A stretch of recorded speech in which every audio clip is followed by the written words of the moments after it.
कभी आपने महसूस किया है कि अचानक कुछ लोग आपसे दूर होने लगते हैं? जो लोग पहले हर दिन आपसे बात करते थे, आपकी उपस्थिति से खुश होते थे, वही लोग धीरे धीरे आपके संदेशों का जवाब देना बंद कर देते हैं।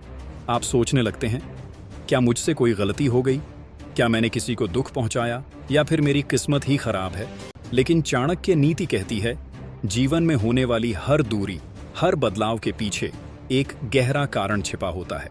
और कई बार लोगों का दूर होना आपकी हार नहीं, बल्कि आपकी शक्ति का संकेत होता है। आज इस वीडियो में हम समझेंगे कि जब लोग अचानक आपसे दूर होने लगें, तो उसके पीछे कौन सी गहरी सच्चाई छिपी होती है। हर रिश्ता स्थायी नहीं होता। चाणक्य कहते हैं कि संसार में हर रिश्ता समय और स्वार्थ के आधार पर जुड़ता है।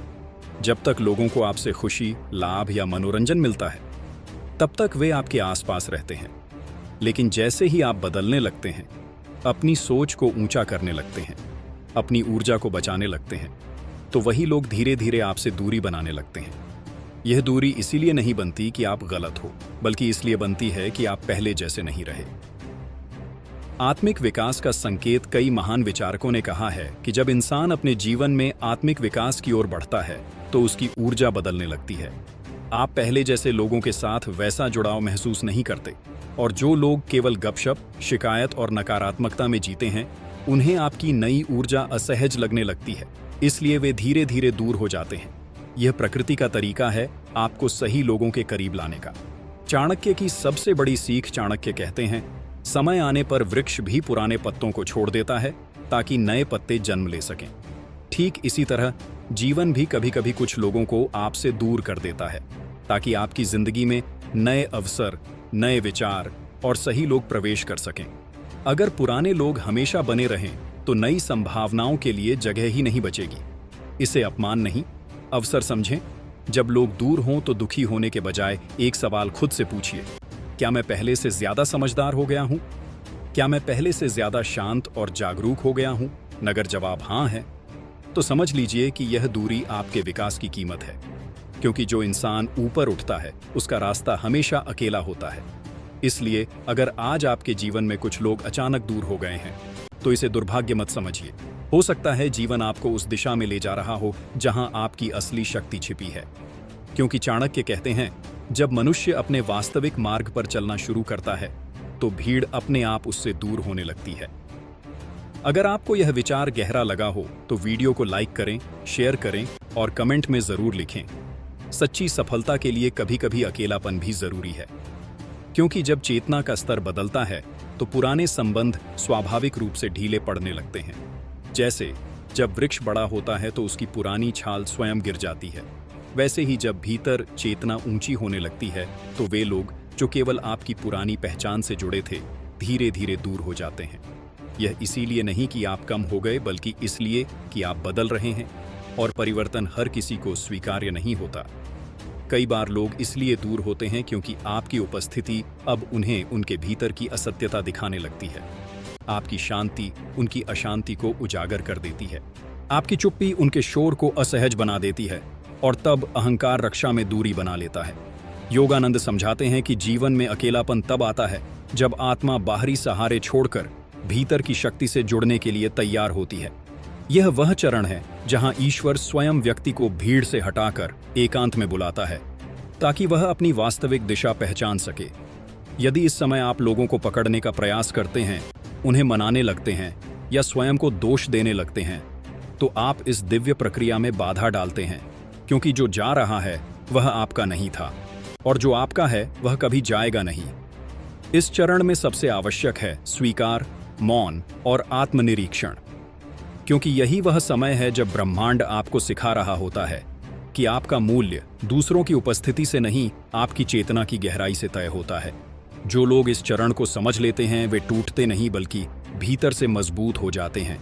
और एक दिन वही लोग या उनसे कहीं श्रेष्ठ संबंध आपके जीवन में स्वतः प्रवेश करते हैं। क्योंकि जब आप स्वयं के साथ खड़े होना सीख लेते हैं, तब संसार स्वयं आपके साथ खड़ा हो जाता है। कि जब जीवन में लोग दूर होने लगते हैं, तब वास्तव में ईश्वर व्यक्ति को बाहरी मान्यता की लत से मुक्त कर रहा होता है। क्योंकि जब तक मन दूसरों की स्वीकृति पर निर्भर रहता है, तब तक आत्मा अपनी वास्तविक शक्ति को पहचान नहीं पाती। यह वह समय होता है जब व्यक्ति को यह दिखाया जाता है कि जिन संबंधों पर वह स्वयं को टिकाए हुए था। वे अस्थायी थे और जो शाश्वत है वह भीतर स्थित है। इस चरण में मन बार बार प्रश्न करता है कि मैंने क्या गलती की, मुझ में क्या कमी रह गई। आत्मिक विकास के मार्ग पर चलने वाला व्यक्ति अक्सर अकेला हो जाता है, क्योंकि सत्य का मार्ग भीड़ का मार्ग नहीं होता। यह दूरी इसलिए आती है ताकि व्यक्ति पहली बार स्वयं की संगति को सहन करना सीखे, क्योंकि जो व्यक्ति स्वयं के साथ शांति से नहीं बैठ सकता वह कभी भी सच्चे संबंध नहीं बना सकता।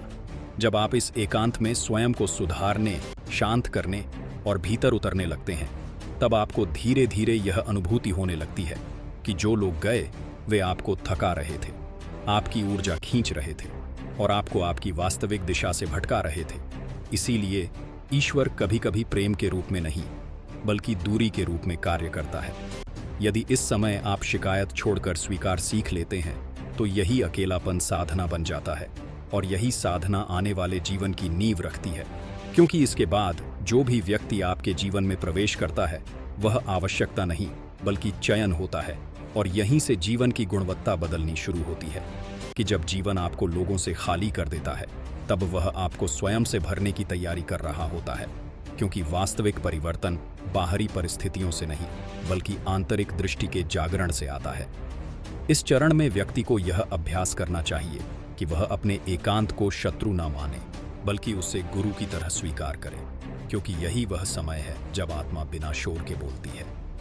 कि प्रतिदिन कुछ समय शांत बैठकर श्वास पर ध्यान देना, मन को स्थिर करना और ईश्वर को भीतर अनुभव करना इस खालीपन को शक्ति में बदल देता है। जब आप स्वयं को समझने लगते हैं, अपनी सीमाओं और क्षमताओं को पहचानते हैं, तब आपको यह स्पष्ट होने लगता है कि अब आपको हर किसी की आवश्यकता नहीं बल्कि सही संगति की आवश्यकता है। यही कारण है कि इस प्रक्रिया के बाद व्यक्ति के जीवन में ऐसे लोग आते हैं जो उसे खींचते नहीं बल्कि उठाते हैं, जो उसकी ऊर्जा लेते नहीं बल्कि बढ़ाते हैं। यदि आप इस परिवर्तन के समय धैर्य रखते हैं, शिकायत नहीं करते और आत्मिक अनुशासन अपनाते हैं, तो यह दूरी आपके जीवन की सबसे बड़ी कृपा सिद्ध होती है, क्योंकि इसके बाद आप संबंधों में नहीं उलझते बल्कि संबंधों का चयन करते हैं और यही चयन आपको भीड़ से अलग परंतु जीवन से गहराई से जुड़ा हुआ बनाता है। भी समझाते हैं कि इस एकांत और दूरी के काल में कुछ सूक्ष्म संकेत प्रकट होते हैं जिन्हें समझना आवश्यक है, क्योंकि यदि व्यक्ति इन्हें ना पहचाने तो वह इसी चरण में अटक सकता है। पहला संकेत यह होता है कि मन बार बार पुराने लोगों की स्मृतियों में लौटने लगता है और व्यक्ति स्वयं को भावनात्मक रूप से कमजोर अनुभव करने लगता है। यही वह क्षण है जहां अधिकांश लोग गलती कर बैठते हैं और उन संबंधों को पुनः जीवित करने का प्रयास करते हैं जिनका समय समाप्त हो चुका होता है। दूसरा संकेत यह है कि व्यक्ति अपनी तुलना दूसरों से करने लगता है और यह सोचने लगता है कि सब आगे बढ़ गए और मैं पीछे रह गया, जबकि वास्तविकता यह होती है कि हर आत्मा की गति अलग होती है। योगानंद कहते हैं कि इस समय सबसे बड़ी भूल जल्दबाजी में नए संबंध बनाना या भीड़ में स्वयं को खो देना है, क्योंकि यह एकांत स्थायी नहीं बल्कि संक्रमण काल होता है। यदि इस अवधि में व्यक्ति मौन, अनुशासन और आत्मनिरीक्षण बनाए रखता है तो धीरे धीरे भीतर एक स्थिरता जन्म लेती है, जिसमें व्यक्ति को यह स्पष्ट दिखाई देने लगता है कि अब उसे किसके साथ चलना है और किसे छोड़ देना है। और यही स्पष्टता आगे के जीवन को संघर्ष नहीं साधना बना देती